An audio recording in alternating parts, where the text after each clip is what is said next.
So welcome back to the third and final episode of editing the black and white Tetons. And in this one, basically what I did is I took what we were working on, this image here, and basically what I did is I flattened it. So go up to layer, flatten image, and then I saved the flattened image as a completely new, and then it's created this. I just added one to it, and it was just basically this. Then I just made a second copy of it so I don't edit the very bottom one. Now see all these absolute neutrals? I came to this one here and I copied the absolute neutral, just Control A or Command A, then Command C into the new version here. What this does is it gives me a bunch of absolute neutral layers in the bottom. I just kept Control C, Control C, Control C, and then it just gave me a bunch of copies. The reason I'm doing this is because we're going to clean up some of the edges with it, especially the trees. I don't know if it'll really work to go around the mountain or anything, but we'll see what we can get. And to start out, let's put an absolute neutral layer on the top and then deselect it. Now come over to our little eye. It's all this information. And I like to use the lasso tool because it kind of gives me a little pointer. And you can see we are at basically 56, 57 for the RGB. And now let's go to the neutral layer. And we are at 188. So on the neutral layer, hit Control or Command M. Brings up the curves adjustment. Now we want, what did I say, 56 and 188. So you come up here to where the input says 188. Then you drag that down until the output says 56. Drag that down, let's see, so right about there, close enough. Now take your corner and you drag this down to make a straight line. Click OK. Now add a black mask to your neutral layer, so Option or Alt maybe, I don't know, on PC, and then hit the mask button, and now the neutral layer is completely masked out. Go to your brush tool, we're on white, 100%, and then you can just brush in, as long as you're standing on your mask, you just brush in around your tree here. See how easy that was? Boom, no more halos. Easy, simple. Let's see if it'll work for doing this here. I guess I don't know how well it'll work. It doesn't work too bad. You may have to go in, if you do it this way, you'll have to go in and use the lighten tool. And then another big problem with this is you get out of range of what you chose of your 188 and your 56. You'll start to see it's just off. So that's the problem with doing this around all your halos like that. Like I said, around individual pieces and parts, it works perfectly. Like I said, your trees. So let's come down to these trees here. So we can go ahead and merge this down. And then we'll grab another neutral layer and slide it all the way up. Stand on the layer 1. Go to our information. And we have a 43 as the RGB. And then the neutral layer has 158. So Command M. So 158. What did I say, 43? So 158 to 43. Let's go down to 43 for your output. Drag this over to 158. Close enough. Drag this flat. Like that. Click OK. Put a black mask on your layer. Get a brush tool. And then just, what am I on? Oh, I'm on black. Go white. And then just brush in around your tree. Then you can come over to this tree. So you can see you just kind of have to step through it, which is why I make so many copies of my neutral layer. Because every tree or anything is going to be a different tone. You know, by the way, you fade the sky or fade the whatever it is, it's just going to be a different tone. So let's go back over to this tree here. Merge this down. Bring absolute layer up. Now go to information. what do we have here? 65, 60, 62, so right around 63. And then this one is 167, 163, it's about 165 roughly. Command M, 165 to, what did I say, 65 roughly? So close enough. Drag this flat, like that, click OK, black mask. The brush tool, then just brush this tree in.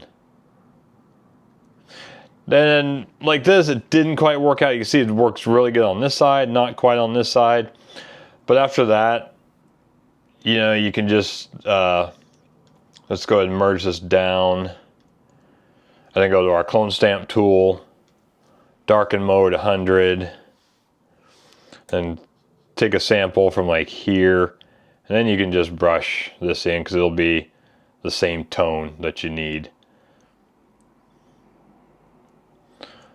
And it's just that simple. For the mountain, it will take a lot more time. Like I said, once you get your masking figured out, it will be much better. Like I said, I did a horrible job masking this. So let's go ahead and it's the same thing. Just your darken or lighten, depending on which side of the line you're on. So what'll happen is like, okay, let's take a sample here. Let's just brush this in, sample there. You just have to kind of keep taking samples.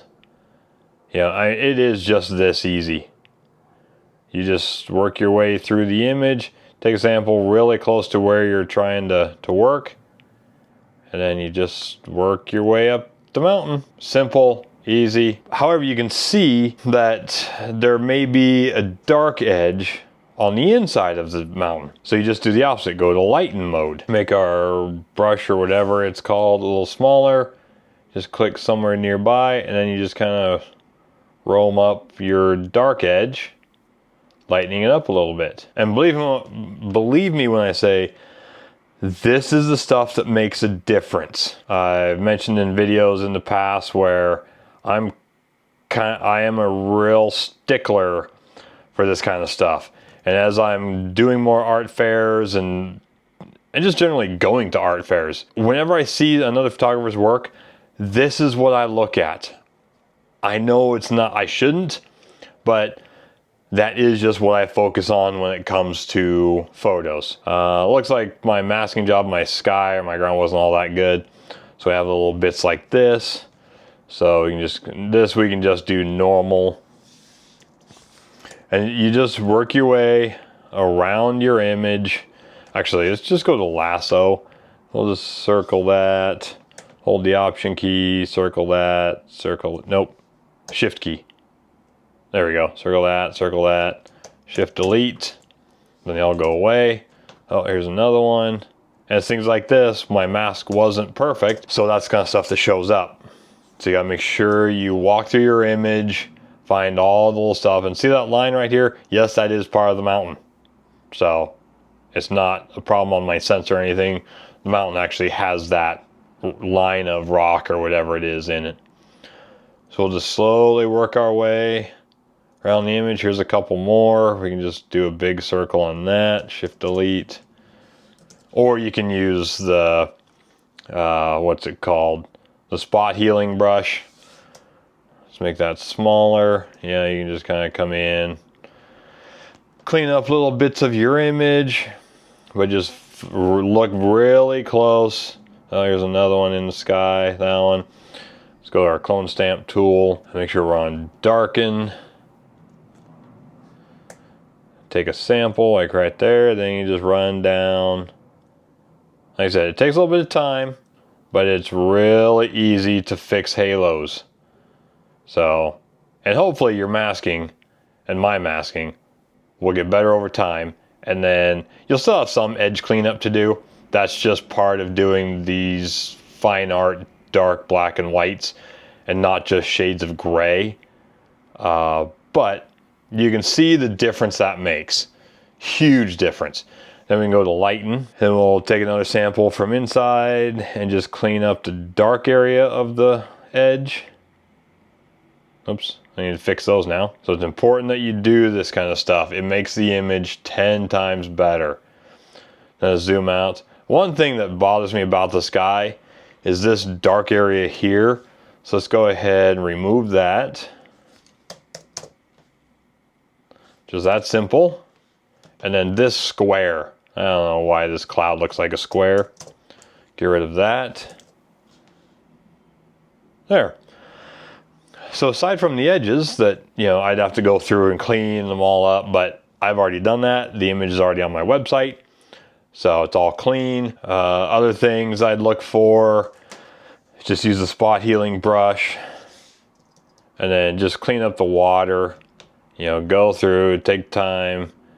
You don't need to get rid of all of it, but at least some of the bigger, ugly stuff. So something like this, just work your way through the image, take your time. This is what makes or break an image. Makes or breaks an image, make or break, I don't know. Just work your way through. And even if it doesn't look perfect in the water, nobody's gonna know, because nobody saw what you edited. They're just gonna think that's just how it was. So yeah, like I said, just work your way through, you know.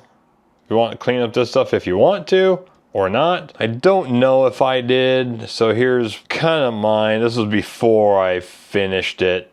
You can see my sky isn't finished or anything, but yeah, it doesn't look like I'd gotten to cleaning up the bottom yet on this image. I cleaned up some, but not a whole lot. So that's how to make a dramatic fine art black and white image. I like creating a high contrast dark black and white image. You know what the subject is, you know what the image is about, you know this image is the Tetons. Learn to edit in dark black and whites. Get the Artisan Pro X panel. It is a godsend for black and whites. I don't know how to do any of this stuff in Photoshop without it. That's how dependent on it I am. It works spectacularly. It makes difficult things in the clicks of a button. You can really isolate what you want to do. Focus on your hard mask and your soft mask or your luminosity mask.